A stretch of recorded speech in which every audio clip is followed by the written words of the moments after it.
6.25 전쟁이 발발한 지 25일로 꼭 60년을 맞는다. 당시 전차 한 대 없이 거의 맨손으로 공산군과 대적했던 국군은 이제 세계 12위권의 경제력을 바탕으로 최첨단 무기체계를 갖춘 최정예 강군으로 우뚝 섰다. 초라했던 국군이 6.25 전쟁과 휴전 뒤에도 계속된 북한의 도발 등 온갖 역경과 시련을 이겨내고 정예 68만 대군으로 성장한 것이다. 국방백서에 따르면 2005년 10월 기준 한국의 연간 국방비 지출은 157억 달러로 미국, 영국, 일본, 독일, 중국, 러시아에 이어 세계 9위 수준이다. 6월 25일 당시 16개국으로부터 전투병력을 지원받았으나 이제 전 세계 14개국 18개 지역에 1057명을 파병하는 파병국가로 발돋움했다. 정부는 경제 발전이 일정 궤도에 오른 1970년에 국방과학연구소를 창설해 소총, 기관총, 3.5인치 로켓 발사기, 박격포, 지뢰, 무전기 등 핵심 군사장비의 국산화에 나섰다. 2000년대 들어 우리 군은 첨단 무기를 속속 들여왔다. 2005년 도입된 F-15K 전투기는 기존 F-16 기종의 2배에 가까운 1800km 이상의 전투반경을 소화하며 수도권의 최대 위협인 북한군의 장사정포가 숨어있는 동굴진지를 무력화할 수 있는 정밀유도 폭탄을 갖췄다. 2008년 12월 실전에 배치된 세종대왕함은 우리나라 최초의 이지스함으로 다기능 위상 배열 레이더를 탑재해 1054km 밖의 비행물체 천여 개를 동시에 탐지, 추적하고 150km로 접근하면 요격할 수 있다. 2012년까지는 전방위 감시가 가능해 공중, 해상, 지상으로 침투하는 적의 어떤 항공기와 함정도 탐지할 수 있는 공중조기경보통 제기 4대가 도입된다. 신형 무기 개발 분야의 성과를 바탕으로 무기 수출에도 속도를 내고 있다. ADD는 2005년 이후 K-21 보병전투 장갑차와 K-2 전차, K-11 복합형 소총 등을 개발했고 2008년 12월에는 터키에 4억 달러 규모로 K-2 전차 기술을 수출하는 데 성공했다.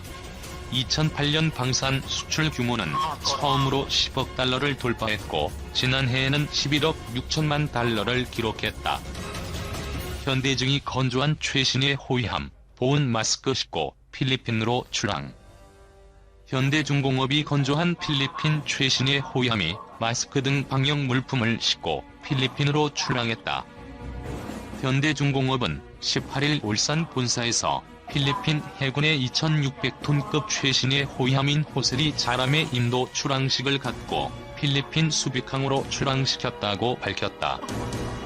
호세리 자람은 필리핀 해군의 노후 함정 현대화 사업의 일환으로 발주된 선박으로 4,500해리 이상의 긴 항속 거리를 보유해 장기간 원해 경비 업무가 가능하다. 또 최대 속력 25노트로 운항할 수 있으며 필리핀 해군 최초로 유도탄 및 어뢰를 운용하는 것이 특징이다. 이 함정은 전 세계적으로 인력 및 물자의 이동이 극히 제한되면서 인도 연기가 우려됐으나 당초 인도 예정 시기인 9월보다 4개월이나 일찍 인도됐다. 특히 현대중공업은 6.25 전쟁 참전국인 필리핀에 보훈하는 의미에서 마스크 2만 개, 방역용 소독제 180통, 손소독제 2,000개, 소독용 티슈 300팩 등의 방역 물품을 이 함정에 선적해 출항시켰다.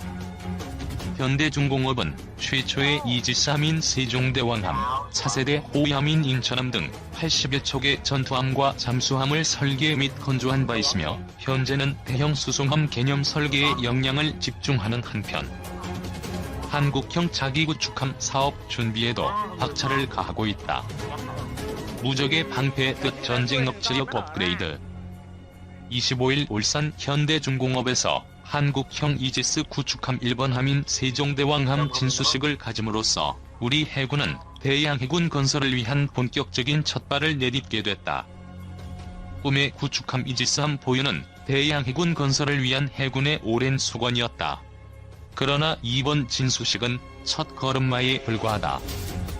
우리 해군은 2012년까지 3척의 이지스함 건조를 목표로 하고 있지만 일본은 현재 보유한 5척의 이지스함에 이어 3척을 추가 건조 중이며 중국도 이지스함 4척을 자체 기술로 개발 중이다. 일본이 세계 최강 전투기 F-22 랩터 100대 구입을 추진, 동북아 제공권을 둘러싼 힘겨루기가 지열한 가운데 신이 방패로 불리는 최신형 이지스함의 등장이 동북아 해공군 군사력에 어떤 변화를 가져올지 자주국방 네트워크 신인균 사무처장의 도움말로 알아본다. 1. 이지스함은 꿈의 함정이라는데 이지스란 무슨 뜻인가? 이지스의 어원은 그리스 신 제우스가 딸 아테나 여신에게 준 무적의 방패에서 유래됐다. 중앙에 메두사의 목이 달려있는 이 방패는 벼락에 맞아도 부서지지 않을 정도로 견고한 무엇이든 막을 수 있는 무기였다고 한다. 1969년 미 해군에서 이지스란 명칭의 신형 미사일 개발에 착수하면서 처음 사용된 이후 방어 능력이 뛰어난 전투체계를 이지스 전투체계라 부르게 됐다. 이후 미국 로키드 마틴사가 개발한 이지스 전투체계를 장착한 최신의 순양함 또는 구축함의 명칭으로 사용됐는데 1983년 취역한 순양함 티콘데로가함이 첫 번째다.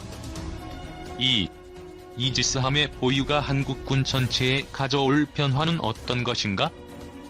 이지스함 출범으로 한국군 작전 개념이 바뀌게 되는 등 전쟁 억제력에 엄청난 역할을 하게 된다. 현재 남북 간에는 세계에서 유례를 찾기 힘들 정도로 지상에 조밀한 방공망이 구축돼 있다. 남북한 모두 이 방공망 때문에 유사시 육지로 기습 공격을 하는 것은 불가능에 가깝다. 결국 공격은 바다를 통한 우회 공격이 가능할 뿐이다. 이지스함이 동해와 서해를 지키고 있는 한 해상을 통한 북한군 공군의 공격은 어려워져 엄청난 전쟁 억제력을 발휘할 수 있다. 3. 한국 해군의 대양 해군 시대가 열렸다고 하는데 세종대왕함의 작전 수행 능력은? 세종대왕함은 최대 1054km 떨어져 있는 항공기나 미사일을 찾아낼 수 있고 동시에 천여 개의 목표물을 추적할 수 있다. 북한군의 동향을 탐지할 수 있고 작전 반경이 멀리는 말라카 해협까지 확장된다. 보급 없이 출항, 그 상태로 30일 정도의 작전이 가능하다. 또 파고 14m의 큰 파도에 견딜 수 있고 경항공모함인 대형 수송함이나 항모의 호위 체계 역할도 기대할 수 있다. 최대 30노트의 속도를 낼 수 있으며 항속거리는 1만 킬로미터이다. 4. 세종대왕 함에는 어떤 무기들이 탑재되나? 세종대왕함의 가장 핵심적인 체계는 이지스라 불리는 다기능 위상 배열 레이더, 미사일 및 발사 체계 그리고 컴퓨터 자동 처리 시스템이 연동되는 전투 체계이다. 함대공, 대유도탄 방어, 함대함 유도탄과 장거리 대잠어뢰, 경어뢰 등 근접 방어무기 체계인 골키퍼, 127mm 함포 등을 장착하고 있다. 또 대잠 및 구조용 헬기 2대가 탑재되며 승조원은 300명이다. 한꺼번에 대함미사일 15발을 쏠 수 있고 항공기는 17대를 상대로 싸울 수 있다. 이지스함은 특히 공중에 비행 중인 탄도 유도탄까지 탐지, 추적할 수 있다. 5. 세종대왕 함에는 어떠한 국산 유도탄과 신무기들이 탑재되나? 현재 일본이 보유 중인 5척의 이지스 함보다 32에서 38발이나 많은 미사일이 탑재될 것이다. 키 500km 이상 떨어져 있는 지상 목표물을 공격할 수 있는 국산 함대지 크루즈 미사일 전용 32발과 잠수함을 잡는 국산 장거리 대잠 미사일 홍상어 16발도 탑재될 계획이다. 일본 이지스 함에는 함대지 크루즈 미사일이 없다. 6.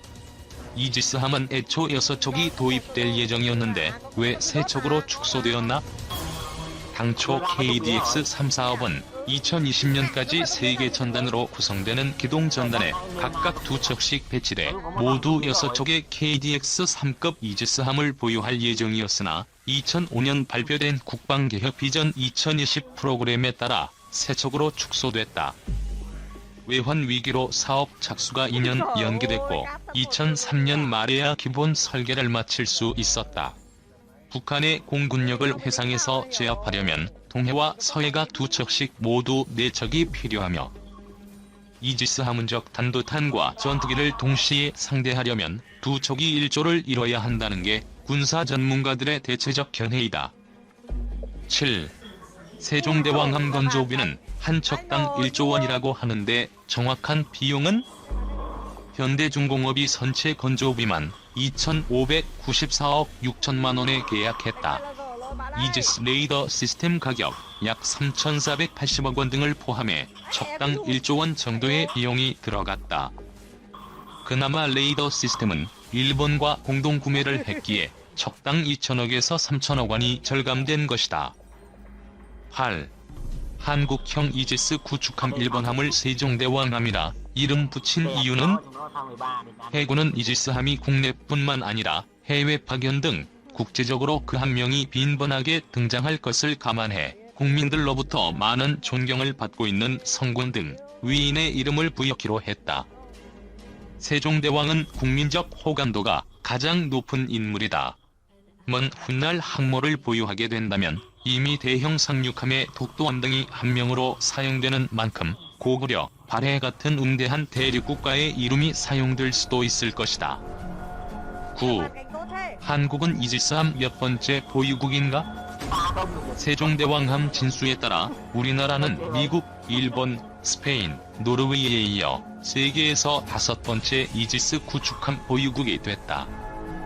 그러나 미국, 일본과 같은 7,600톤급 이지스 구축함은 세계에서 세 번째로 보유하게 됐다. 스페인과 노르웨이가 보유한 이지스 구축함은 우리 해군의 KDX-2 수준인 4,600톤급으로 규모와 성능에서 큰 차이가 난다. 10. 세종대왕함의 한 해 유지 비용은? 미국의 경우 7,600톤급 이지스함 한 척을 운영하는 데 연간 300억 원의 유지 비용이 든다. 세종대왕함 건조를 위한 연구 개발비를 대략 1,000억 원으로 계산할 때 우리 군이 연간 장비 유지 예산으로 개발비의 4%를 책정하는 관행을 감안하면 세종대왕함의 연간 유비비용은 최소 40억 원을 웃돌 것으로 보인다. 이지스함 뛰어넘겠다. 한화시스템 두뇌 구미 해양연구소 가보니 천둥 소리 같은 굉음을 내며 어뢰 세 발이 표적을 향해 질주했다. 이내 탐지 센서상의 동그라미 표시가 사라졌다. 표적인 적잠수함이 격침됐다는 의미다. 침침한 형광등 아래 회색빛 실내가 순식간에 푸른 바다로 변한 것 같았다. 파도가 거세고 배는 빠르게 움직이는 중이었지만 적함을 격추하는 데 문제는 없었다. 해양 함정 전투 체계가 파도 물결과 같은 수많은 변수까지 고려해 어뢰 궤도를 계산했기 때문이다. 지난 3일차 경북 구미시의 한화시스템 구미 해양연구소 CMS 실험장에는 오락실 게임 기기가 연상되는 콘솔이 가득했다. 대한민국 해군의 모든 함선에 들어가는 실제 전투체계 장비와 동일한 기기들이다. 기다란 콘솔의 세로로 이어진 두 화면에는 레이더와 전망경으로 본 함선 밖의 모습이 비치고 있었다. 디잠수함을 찾으려는 음파 소리가 공간을 가득 채웠다. KDX-1, 장보고 3등 우리나라 영해를 지키는 주역들이 이곳에 모여 있었다. 이날 찾은 구미 해양연구소는 소프트웨어 4팀과 하드웨어 1팀 등 5개 팀으로 구성된 240여 명이 근무하고 있다. 지난달 기준 국내 해양 무기체계 연구소 가운데서 가장 큰 규모다.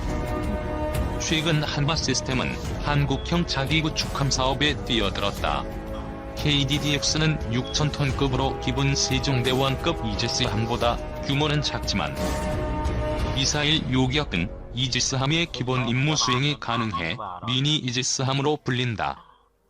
한화시스템 구미 해양연구소는 감시정찰 시스템, 지휘통제통신 시스템, 사격통제 시스템, 항공전자, 해양 시스템, 신사업 등 인체로 치면 두뇌 및 신경계에 해당하는 제품을 개발하고 있다.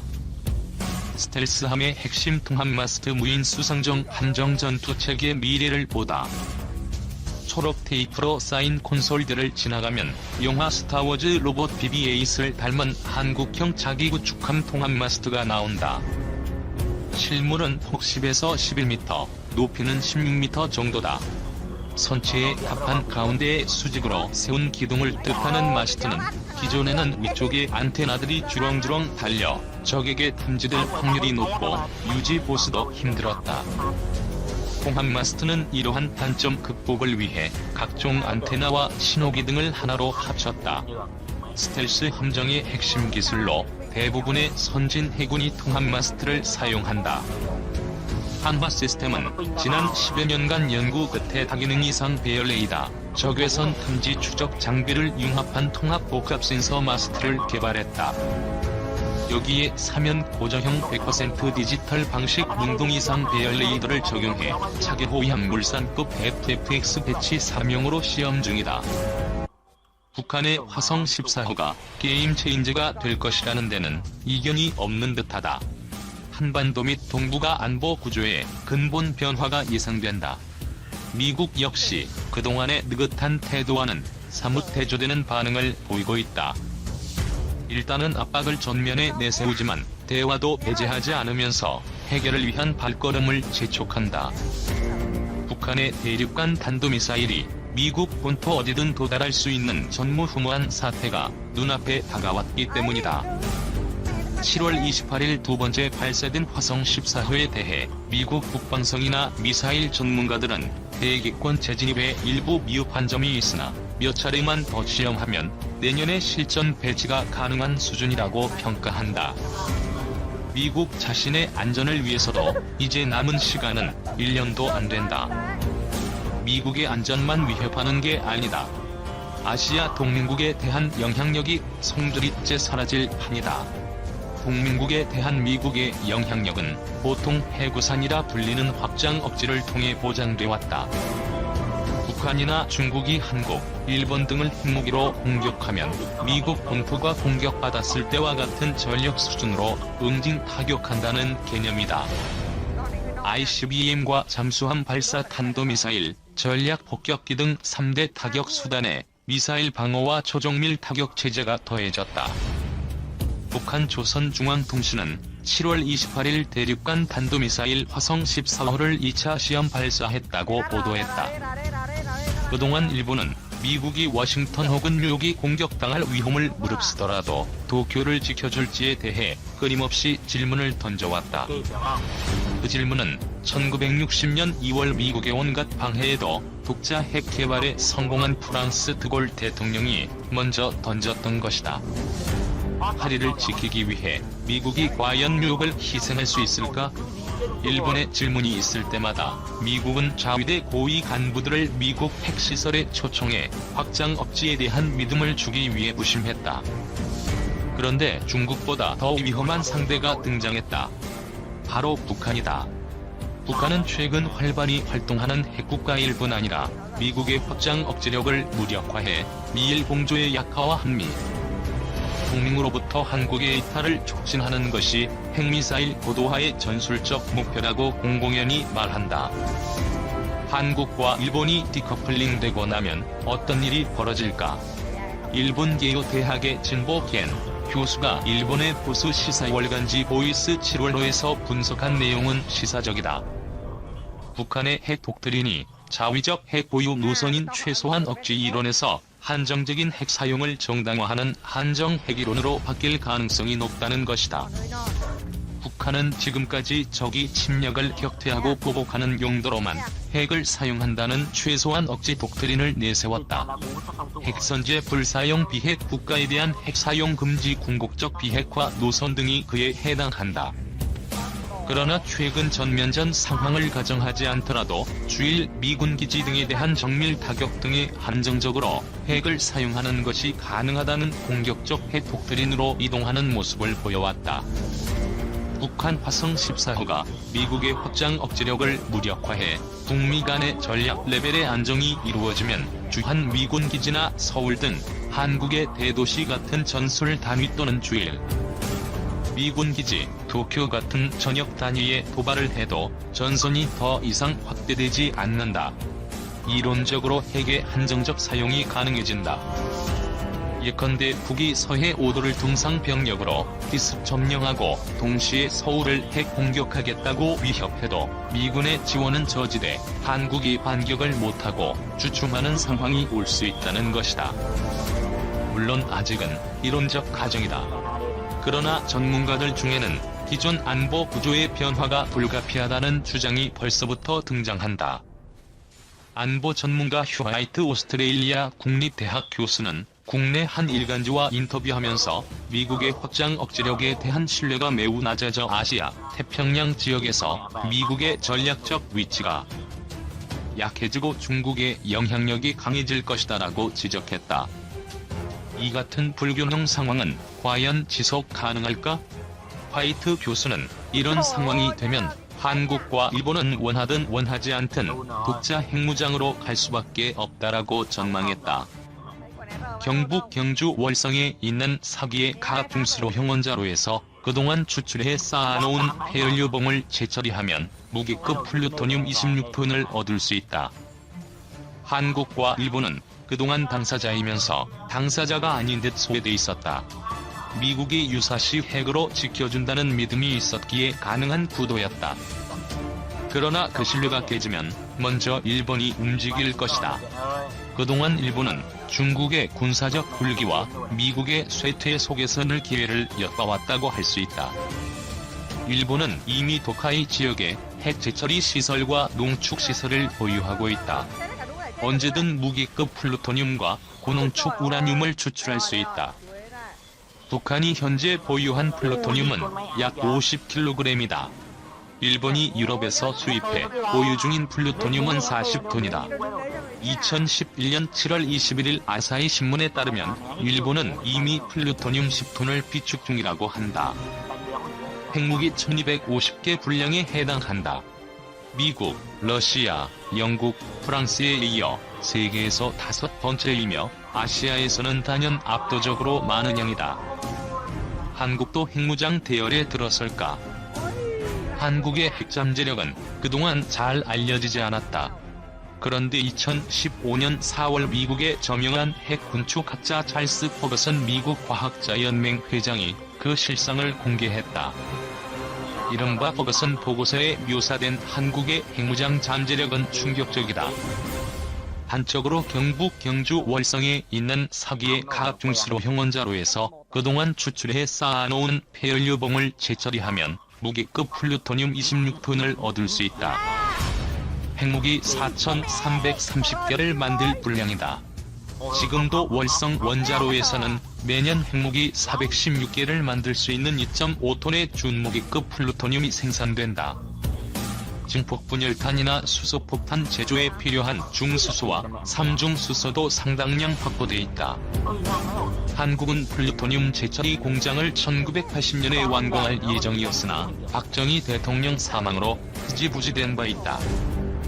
지금이라도 결심만 하면 단순하고 속도가 빠른 재처리 시설을 4에서 6개월 내에 완공할 수 있다고 한다.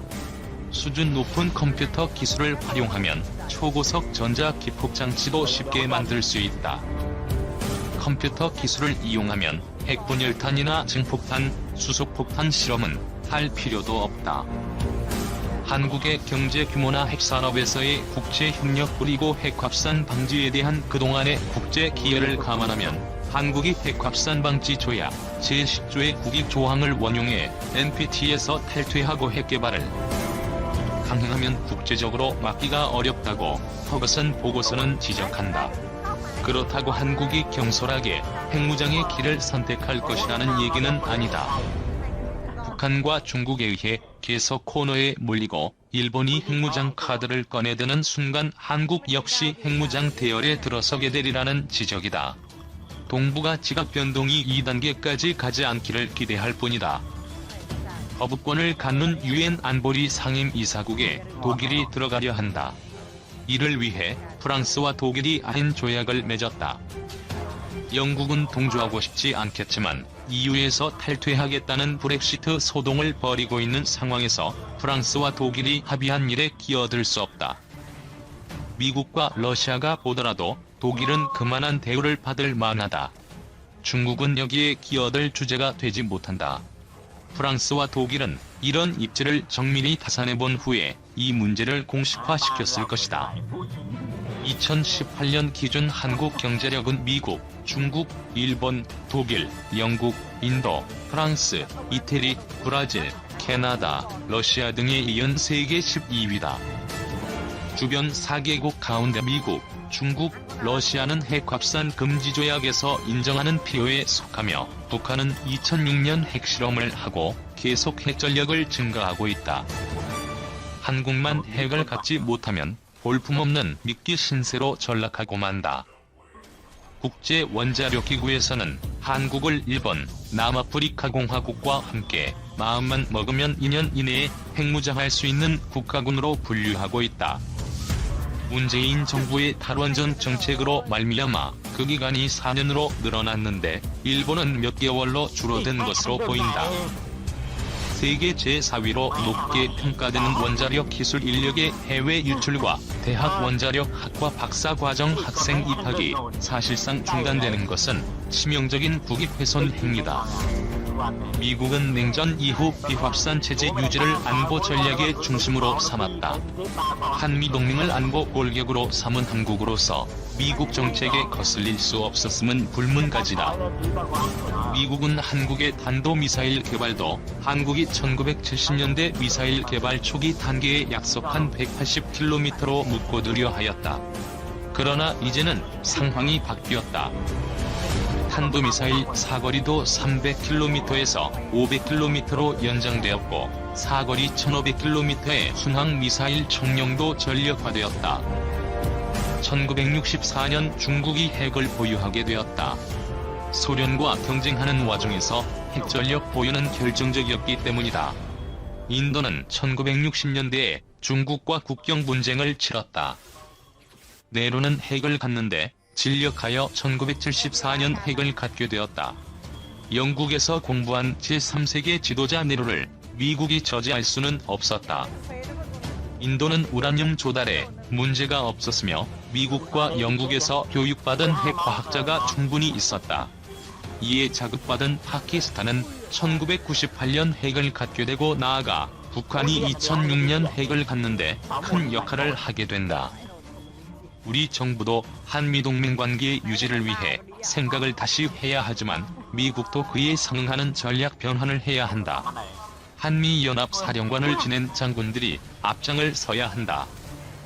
세계 제12위 국가가 그에 상응하는 준비를 하는 것이 마땅하다고 생각을 바꾸어야 한다. 한국과 미국의 군과 민간 전문가들이 힘을 모아야 한다. 핵 선택지를 갖겠다는 의사 표시만으로 북핵 문제에 대한 우리 입지는 달라진다.